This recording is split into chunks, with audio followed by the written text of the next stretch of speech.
एक व्यक्तित्व जो होता है वो संस्कारों के रूप में वो पूर्व जन्म के संस्कार व्यक्ति के अंदर होते हैं, और एक होता है जो उसे परिवार में, समाज में, वो जिसमें पला बड़ा बढ़ता है उसके संस्कारों को लेकर डेवलप। तो मेरे मन में एक प्रश्न था कि परिवार में मैं कितना भी अपने परिवार को सुरक्षित रख लूं, जब तक मेरा समाज सुरक्षित नहीं होगा तब तक मेरा परिवार सुरक्षित नहीं रहेगा। कि पत्रकारिता में जो भी कुछ मैं लिख रहा हूँ उसको जो मेरा सीनियर है वो उसको डिकोड करके अपनी पॉइंट्स लिख कर वो उसको अलग तरीके से रिप्रेजेंट कर रहा है। आपको स्वतंत्रता नहीं मिली? मेरे को स्वतंत्रता नहीं मिली, मेरे को घुटन सा महसूस होने लगा। मैं कई बार इसको अपोज करने जाता था कि मेरी जो अभिव्यक्ति है, जो मेरी फ्रीडम ऑफ स्पीच है, जो मैं राइटिंग कर रहा हूँ, वो आप क्यों कोड कर रहे हो? तो मुझे ऐसा फील कराया जाता था कि मैं जिस पथ पे चल रहा हूँ, मतलब मेरा जो स्ट्रेट फॉरवर्ड नेचर है वो मेरे करियर के आगे रुकावट पैदा करेगा। तो मैंने उसे यही कहा, मेरे मन में एक प्रश्न आया कि या तो मेरे चरित्र को मैं कॉम्प्रोमाइज करके, जैसे आजकल के लोग जी रहे हैं, नौकरी करना, नौकरी ही उनकी प्रायोरिटी है, उसी में रहकर अपना काम करूं, या फिर मैं अपने चरित्र को ना खोकर अपने करेक्टर को पकड़ के मैं एक नया व्यक्तित्व निर्माण करूं जो समाज में कुछ अगर नहीं भी मिला तो ये रहेगा कि मैंने कभी करेक्टर नहीं खोया। मेरे को गीता से सिर्फ एक ही चीज क्लियर हुई कि जो हम धर्म के विषय में मोहित हो रखे हैं ना, जो पता ही नहीं है कि कोई कहता है कि मैं हिंदू हूँ, कोई कहता है सनातन हूँ, मैं कोई कहता है कि मैं मुस्लिम हूँ। तो अलग अलग विचार पंथ समुदाय को जो ये धर्म बताकर और इसमें जो लड़ाइयाँ चल रही है ना, इसका मूल भगवान श्री कृष्ण ने खुद ही घोषणा करके कह दिया था कि जो अर्थ आज के वर्तमान में धर्म का है वो बिल्कुल गलत है। केवल अगरबत्ती जला के 5 मिनट भगवान के सामने हाथ जोड़ लेना, ये मैं पूजा समझता था। लेकिन गुरु जी के मिलने के बाद मुझे समझ में आया कि नहीं, जो मैं भी करता था वो जो पूरे समाज कर रही है अज्ञानता के कारण, वही मैं भी कर रहा था। क्योंकि जो सही ज्ञान है, क्या सही है क्या गलत है, वो मैं गुरु जी के साथ रहकर ही मुझे पता चला। धर्म का अर्थ है एक न्याय। न्याय, इस पृथ्वी पर जितने भी जीव हैं सबको न्याय की आवश्यकता है, और भगवान ने कहा है न्याय की स्थापना को ही धर्म की स्थापना है, और अन्याय जहाँ है, और जहाँ अन्याय है वहाँ धर्म नहीं। जी, दूसरा धर्म है ही नहीं, सिर्फ एक ही धर्म है जो भगवत गीता कहती है, वो वैश्विक धर्म है, पूरे विश्व को कनेक्ट करती है, वो है धर्म अर्थात न्याय। न्याय के अलावा कोई धर्म नहीं है। आजकल सनातनी बनने का शौक सबको चढ़ा है, लेकिन सनातन असल में होता क्या है, अगर एक बार आप समझ लेंगे, अच्छे से दिल से समझ लेंगे, तो आपका जीवन कैसे बदल जाता है, वो कहानियां आज आप इस वीडियो में सुनने वाले हैं। नमस्कार, मैं हूं चेतना शर्मा। आप देखना शुरू कर चुके हैं धर्म संवाद, जहां पर हम बात करते हैं राजनीति, धर्म और इस सनातन से जुड़ी हुई किस्से और कहानियों की। और आज स्टूडियो में मेरे साथ स्वामी कृष्णानंद जी मौजूद हैं, जो सनातन से कैसे जुड़े, कैसे उनका जीवन बदला, आज हम जानेंगे। सर, आपका बहुत बहुत स्वागत है। जय श्री कृष्णा। जय श्री कृष्णा। मैं सबसे पहले आपसे ये जानना चाहूंगी कि देखिए, सनातन से जुड़ने के लिए हमें कोई ना कोई जीवन में एक ऐसा किस्सा हो जाता है, कहानी हो जाती है, या फिर कह दीजिए एक टर्निंग पॉइंट आता है, तब समझ में आता है कि नहीं, आप सनातन की तरफ मुड़ जाना चाहिए। आपके जीवन में ऐसा कौन सा किस्सा था जब आप सनातन की तरफ झुके? इस सनातन की तरफ झुकाव का मेरा जो मेन इंस्पिरेशन था वो मेरे इनबिल्ट कैरेक्टर्स थे जी, जो जन्म से ही व्यक्ति लेकर पैदा होता है। एक मतलब व्यक्ति के व्यक्तित्व होते हैं। एक व्यक्तित्व जो होता है वो संस्कारों के रूप में वो पूर्व जन्म के संस्कार व्यक्ति के अंदर होते हैं, और एक होता है जो उसे परिवार में, समाज में, वो जिसमें पला बड़ा बढ़ता है उसके संस्कारों को लेकर डेवलप। तो सनातन के प्रति जो मेरा अटैच्ड है वो इनबिल्ट कैरेक्टर से था।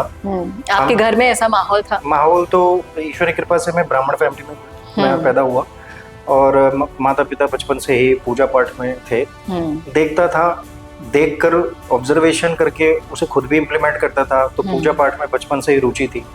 लेकिन जो इनबिल्ट की बात करो, इनबिल्ट मेरे अंदर एक गुण था, अभी भी है, कि मैं सही और गलत के प्रति अपनी संवेदनाएं रखता हूँ। मैं गलत का साथ कभी नहीं देता और सही का साथ कभी नहीं छोड़ता। तो शुरू से ही मैंने समाज में, बचपन से जब बड़ा हुआ, जिस समाज में मैंने रहा, तो समाज में मैंने डोमेस्टिक वायलेंस देखे, दारू पी कर आना और परिवार में झगड़े करना, उससे जो शोर शराबा होता था उससे बाकी फैमिलीज अफेक्ट होती थी, बच्चों की पढ़ाई डिस्टर्ब होती थी। लड़कियां जब जाती थी बाहर समाज में तो लड़के उसके साथ छेड़छाड़ी करते थे। तो ये भी मैंने ऑब्जर्व किया, ये मैं क्योंकि खुद गवर्नमेंट स्कूल्स में पढ़ा हूँ, तो मैंने वो सारे माहौल को देखा। तो मेरी खुद की बहन थी बहन है जो मैंने देखा कि वो भी जाती है समाज में, हालांकि भाई को वो बताती ना हो, लेकिन मैं उसके अंतर्मन की बात पहले ही समझ जाता था कि जरूर इसके साथ भी कहीं ना कहीं होता होगा, वो घर में भले ही ना बताती हो।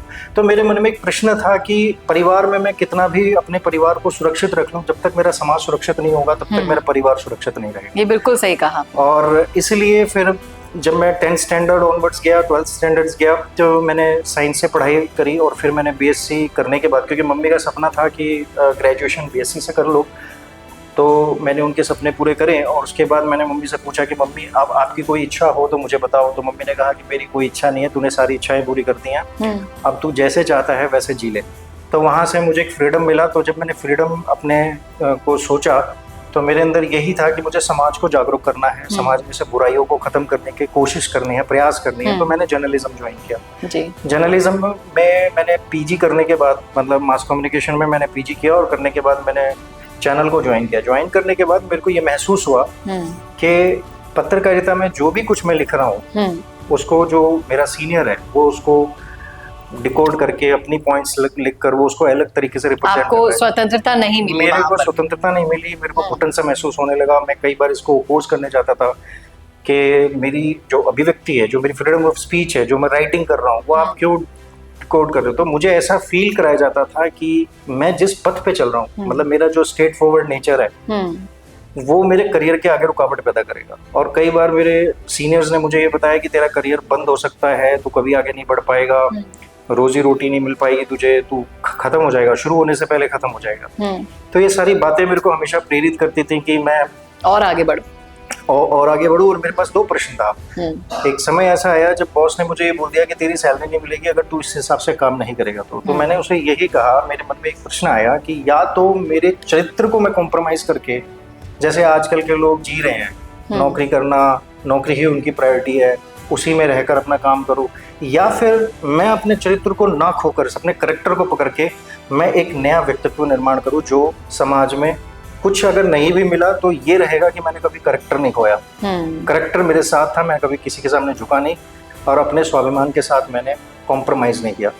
बस इसी बात ने मुझे प्रेरणा दी और मैं गुरु रामकृष्ण गोस्वामी जी से 2016 में मैंने जुड़ा और गीता से मैंने धर्म का वैश्विक अर्थ जो है। तो आपके मन में जितने भी प्रश्न थे उसके आंसर आपको गीता दे पाई? मेरे को गीता से सिर्फ एक ही चीज क्लियर हुई कि जो हम धर्म के विषय में मोहित हो रखे हैं ना, जो पता ही नहीं है कि कोई कहता है कि मैं हिंदू हूँ, कोई कहता है सनातन हूँ, मैं कोई कहता है कि मैं मुस्लिम हूँ। तो अलग अलग विचार पंथ समुदाय को जो ये धर्म बताकर और इसमें जो लड़ाइयाँ चल रही है ना, इसका मूल भगवान श्री कृष्ण ने खुद ही घोषणा करके कह दिया था कि जो अर्थ आज के वर्तमान में धर्म का है वो बिल्कुल गलत है। वो पंथ हो सकते हैं, विचारधाराएं हो सकती हैं, समुदाय हो सकते हैं, लेकिन वो धर्म नहीं। धर्म विश्व के एक मानव को एकता से जोड़ता है, बंधुत्व की भावना क्रिएट करता है, समानता की भावना को क्रिएट करता है। धर्म कभी मानव को मानव से बांटता नहीं। धर्म का अर्थ है एक न्याय।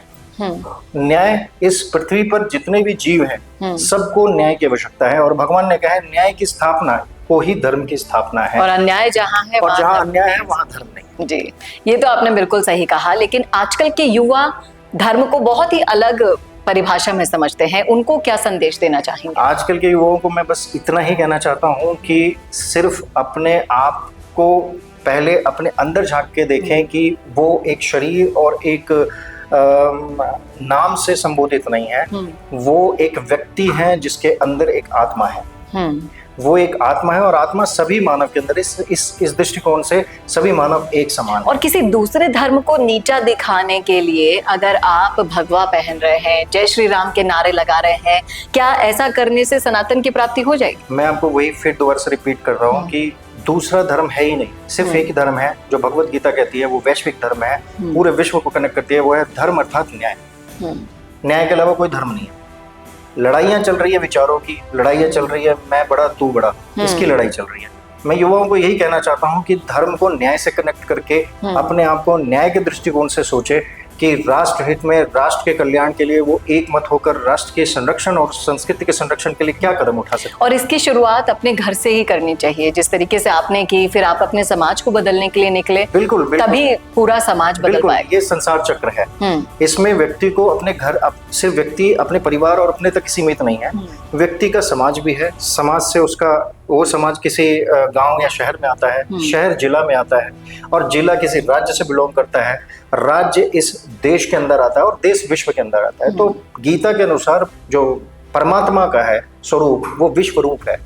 यानी कि परिवार से और विश्व तक का जो कनेक्शन है वो व्यक्ति का कनेक्शन अटूट है, क्योंकि व्यक्ति के अंदर खुद आत्मा है। अगर वो अपने आत्मा को जान लेता है और वो ये समझ लेता है कि मैं इस विश्व के विश्व रूप परमात्मा का प्रतिनिधि हूँ, तो विश्व की सेवा में लगता है। ये बिल्कुल सही कहा आपने। अपने आप को जानना बहुत जरूरी है, इस कनेक्शन को जानना जरूरी है, धर्म की असली परिभाषा को जानना जरूरी है अगर आप सनातन और धर्म के रास्ते पर आगे बढ़ना चाहते हैं। तो शुक्रिया अपनी जीवन के किस्से को हमारे दर्शकों के साथ शेयर करने के लिए। उम्मीद करती हूँ कि आपके इन किस्सों को सुनकर जरूर हमारे दर्शकों को प्रेरणा मिलेगी। बहुत बहुत शुक्रिया।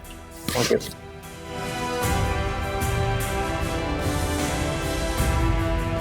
जय श्री कृष्णा। मैं पटेल श्रीराम सिंह, मेरा एक परिवार है। मैं पटेल समाज काशी उत्तर प्रदेश भारत का रहने वाला हूँ, इसलिए मैं अपने आप को गर्व से भारतीय कहता हूँ। मैं आत्मा, बुद्धि, मन, इंद्रियां और शरीर से बना एक मनुष्य हूँ। मुझे सुरक्षा, आज़ादी, सम्मान, न्याय व विकास चाहिए। इन सब का आधार श्रीमद् भगवद गीता है, जो हमें धर्म के हर तत्व को बताता है कि लोक सेवार्थ, लोक संवाद, लोक कल्याण ही प्रत्येक मनुष्य का धर्म एवं कर्तव्य है। जय श्री कृष्ण। बहुत ही सुंदर परिचय दिया आपने, और जिस तरीके से आपने इस परिचय को सुंदरता से पेश किया है हमारे दर्शकों के सामने, मैं जानना चाहूंगी कि गुरुजी के साथ आप कितने समय से हैं? मैं गुरुजी से लास्ट ईयर 5 जुलाई 2025 को जुड़ा था। मुझे गुरुजी के बारे में नहीं पता था कि गुरुजी किस तरीके से लोगों को बताते हैं, क्या करते हैं। मेरे एक टीचर है, मैं उनके थ्रू, उन्होंने मुझे एक पर्पस दिया, क्योंकि मैं जब मैं 12th पास आउट किया था, मैं गेम खेलता था, तो मैं उनके यहाँ कोचिंग करता था। तो उन्होंने मुझे बोला 2 दिन के लिए आप घूमने के लिए चलेंगे? हम बोले ठीक है, हम चलेंगे।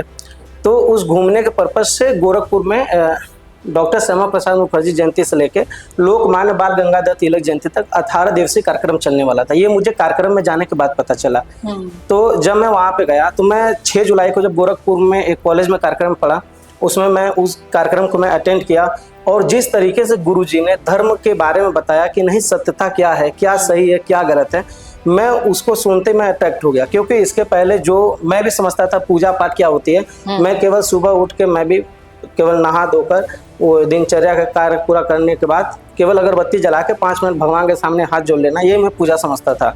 लेकिन गुरुजी के मिलने के बाद मुझे समझ में आया कि नहीं, जो मैं भी करता था, वो जो पूरी समाज कर रही है अज्ञानता के कारण, वही मैं भी कर रहा था। क्योंकि जो सही ज्ञान है, क्या सही है क्या गलत है, वो मैं गुरुजी के साथ रह कर ही मुझे पता चला। मैं 6-7 जब गोरखपुर में कार्यक्रम पढ़ा, तो गुरुजी से मेरे मन में जितना भी प्रश्न था कि क्या सही है क्या गलत है, क्या होना चाहिए क्या नहीं होना चाहिए, गुरुजी ने मुझे कभी भी टाइम का बाउंडेशन भी नहीं रखा। मैं 12-1 बज जाता था, तब तक मैं जब तक मेरे मन में प्रश्न जो थे, जब तक वो खत्म नहीं होते थे, तब तक मैं उनसे पूछता रहता था, और वो भी मेरे हर प्रश्न का उत्तर देते, तो वो भी प्रमाण के साथ भगवत गीता से कोरिलेट करके, जो भगवान श्री कृष्ण ने यथार्थ रूप से कही है। तो वहाँ से, और जब मैं कार्यक्रम में आया था, तो मुझे घर से केवल 2 दिन का ही परमिशन मिला था, क्योंकि मेरा मम्मी से जो है बहुत ज़्यादा लगाव है। मैं मम्मी के बिना कभी भी टाइम स्पेंड मैं ज़्यादा नहीं किया था। तो और मैं गुरुजी से उस समय इतना मतलब मैं डरता भी था कि केवल जो है अपना प्रश्न जो था मन में केवल वो पूछते थे, बाकी अपने बातों को नहीं बताते थे कि नहीं क्या चीज़ करना है क्या चीज़ नहीं करना। और मम्मी से मैं बात भी नहीं कर पाता था, तो जिसकी वजह से मम्मी से मैंने 2 दिन का परमिशन लिया था। लेकिन वहाँ पे कार्यक्रम के दौरान 3 दिन हो गया। 3 दिन कार्यक्रम होने के कारण मैं मम्मी से 1 दिन भी बात नहीं किया था। तो मम्मी भी मुझसे नाराज़ हो गई थी, क्योंकि मैं जब उन्हें कॉल करा तो मम्मी कॉल नहीं उठा रही थी।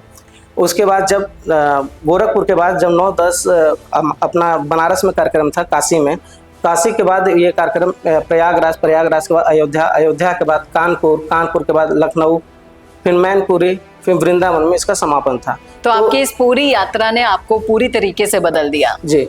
और इनकी बातें सुनकर ऐसा लगता है कि जीवन में गुरु होना बहुत ही जरूरी है अगर आपको सनातन और धर्म के रास्ते पर आगे बढ़ना हो। तो क्या कहते हैं जी? क्योंकि जो मेरे घर से भी सपोर्ट जो मिला, गुरुजी का जो बातें, जब 10 तारीख को हमारे बनारस के सेंट्रल जेल में भी कार्यक्रम था, वहाँ पे पिताजी भी गए। पिताजी ने भी देखा कि, क्योंकि मेरे पिताजी टीचर हैं, गवर्नमेंट टीचर, उन्होंने भी पहली बार गुरु जी को सुना कि नहीं क्या सही है क्या गलत, वो भी अचंभित हो गए कि कोई ऐसा भी चीज बता रहा है जो प्रमाण के साथ और जो सत्यता है।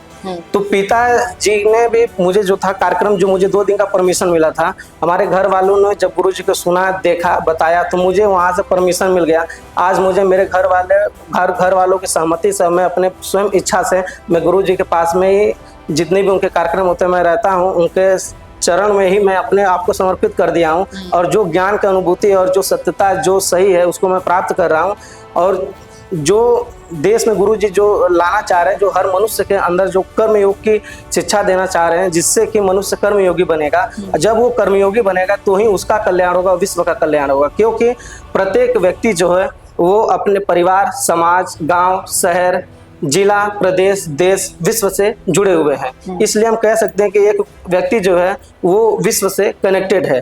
इसलिए जब एक व्यक्ति कर्मयोगी बनेगा और जब वो कर्मयोगी बनके जो कर्मयोग को आचरण में लाकर सही कार्य करेगा तो ही उसका कल्याण होगा और विश्व का कल्याण होगा। बहुत ही सुंदर बात बोली आपने, बहुत ही सुंदर तरीके से आपने अपने गुरु से ज्ञान भी लिया है। उम्मीद करती हूँ कि आपकी इन बातों को सुनकर हमारे जो युवा दर्शक होंगे वो भी इस राह पर आगे बढ़ेंगे। शुक्रिया हमसे जुड़ने के लिए। जय श्री कृष्ण। जय श्री कृष्ण।